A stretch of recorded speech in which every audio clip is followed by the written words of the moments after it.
Baiklah teman-teman, kembali lagi bersama saya Rondi Sinaga. Kali ini saya akan membuat sebuah video mengenai HTML. Baiklah, kita langsung saja masuk ke slide pertama, yaitu pengertian. Nah teman-teman, HTML adalah singkatan dari Hypertext Markup Language.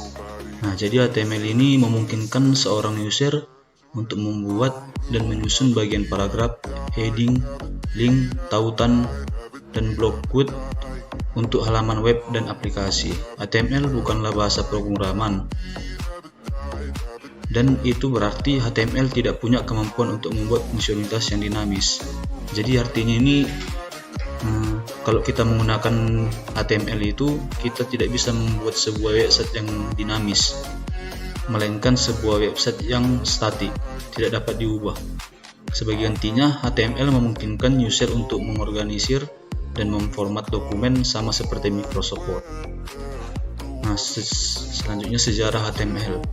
HTML dibuat oleh Tim Berners-Lee, seorang ahli fisika di lembaga penelitian CERN yang berlokasi di Swiss. Dia memiliki ide tentang sistem hypertext yang berbasis internet. Hypertext merujuk pada teks yang membuat referensi ke teks lain yang bisa diakses langsung oleh viewer. Tim merilis versi pertama HTML pada tahun 1991 dan di dalamnya terdiri dari 18 HTML tag. Sejak saat itu, setiap kali bahasa HTML merilis versi terbarunya, selalu ada tag dan atribut terbaru. Berkat popularitasnya yang terus meningkat, HTML kini dianggap sebagai web standar yang resmi. Spesifikasi HTML di-maintain dan dikembangkan oleh World Wide Web Consortium atau W3C. Selanjutnya, bagaimana cara kerja HTML? Nah teman-teman, dokumen HTML itu merupakan file yang diakhiri dengan ekstensi .html. Ekstensi file ini bisa dilihat dengan menggunakan web browser apapun, seperti Google Chrome ataupun Mozilla Firefox. Browser tersebut membaca file HTML dan merender kontennya sehingga user internet bisa melihat dan membacanya. Biasanya rata-rata situs web menyertakan sejumlah halaman HTML yang berbeda-beda. Contohnya beranda utama atau halaman kontak yang semuanya memiliki dokumen HTML terpisah. Masing-masing halaman HTML terdiri atas seperangkat teks. Seperangkat tag bisa disebut juga elemen yang mengacu pada building block halaman website. Tag tersebut membuat hierarki yang menyusun konten hingga menjadi bagian paragraf, heading, dan blok konten lainnya. Sebagian besar HTML memiliki tag pembuka dan penutup yang menggunakan sintaks tag, state, tag. Nah, ini merupakan contoh dari kode HTML. Nah, di sini membuat sebuah div dengan H1. H1 itu judul besarnya. Kemudian subjudulnya itu yaitu H2. Di dalam H2-nya terdapat P, yaitu paragraf. Nah, di sini ada gambar dengan menggunakan img source. Kemudian di bawahnya lagi ada paragraf. Kemudian ada href. Ini hyperlink, jadi nanti halaman webnya itu bisa dihubungkan ke halaman yang lain menggunakan hyperlink. Selanjutnya, pengertian tag HTML dan fungsinya. Tag HTML memiliki dua tipe utama, block level dan inline text.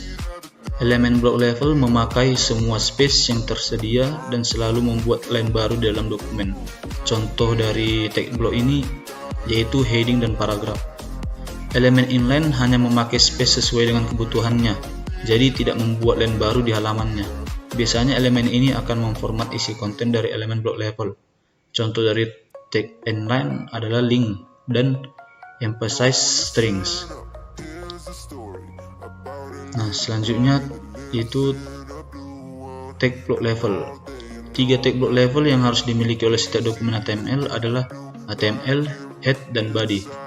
Jadi 3 tag ini merupakan yang paling utamanya. Nah, di tag HTML yaitu merupakan elemen level tertinggi yang menyertakan setiap halaman HTML.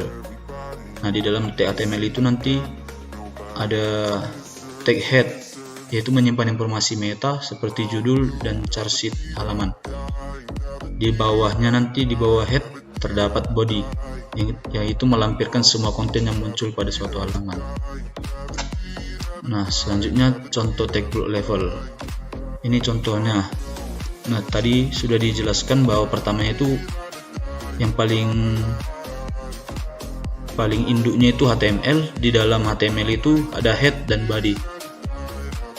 Head sebagai tempat nanti menyimpan informasi seperti judul, dan di dalam body merupakan kontennya. Selanjutnya tag inline. Sebagian besar tag inline digunakan untuk memformat teks. Sebagai contoh, tag strong akan merender elemen ke format tebal atau bold, sedangkan tag M akan ditampilkan dalam format italic atau miring. Hyperlink adalah elemen inline yang mewajibkan adanya tag A dan atribut href untuk mengindikasi tujuan link. Jadi tag A ini nanti yang akan menghubungkan halaman satu ke halaman yang lainnya. Kemudian ada tag image, juga merupakan elemen inline. Kita dapat menambahkan suatu gambar dengan menggunakan img tanpa harus membutuhkan tag penutup. Hanya saja disarankan menggunakan atribut source untuk menentukan path gambar. Nah, jadi gunanya tag img ini untuk memasukkan sebuah gambar ke dalam halaman HTML kita. Nah, ini contoh tag inline-nya. Ini di sini adalah contoh href-nya. Jadi hyperlink menghubungkan halaman satu dengan halaman yang lain. Di sini img source yaitu memasukkan sebuah gambar ke dalam HTML kita. Nah, selanjutnya kelebihan dari HTML. Pertama itu bahasa yang digunakan secara luas, yang memiliki banyak sumber serta komunitas yang besar, dijalankan secara alami di setiap web browser, memiliki learning curve yang mudah, open source dan sepenuhnya gratis, dan selanjutnya itu bahasa markup yang rapi dan konsisten. Nah, selain kelebihannya, pastinya HTML itu memiliki kekurangan. Di antaranya itu adalah HTML tidak memungkinkan user untuk menjalankan logik, sehingga semua halaman web harus dibuat terpisah meskipun menggunakan elemen yang sama, seperti header dan footer. Fitur-fitur baru tidak bisa digunakan secara cepat di sebagian browser. Terkadang perilaku browser susah untuk diprediksi, misalnya browser lama tidak selalu bisa render tag yang lebih baru. Nah, begitulah video yang bisa saya sampaikan mengenai HTML. Di video selanjutnya saya akan mencoba menjelaskan mengenai CSS. Terima kasih.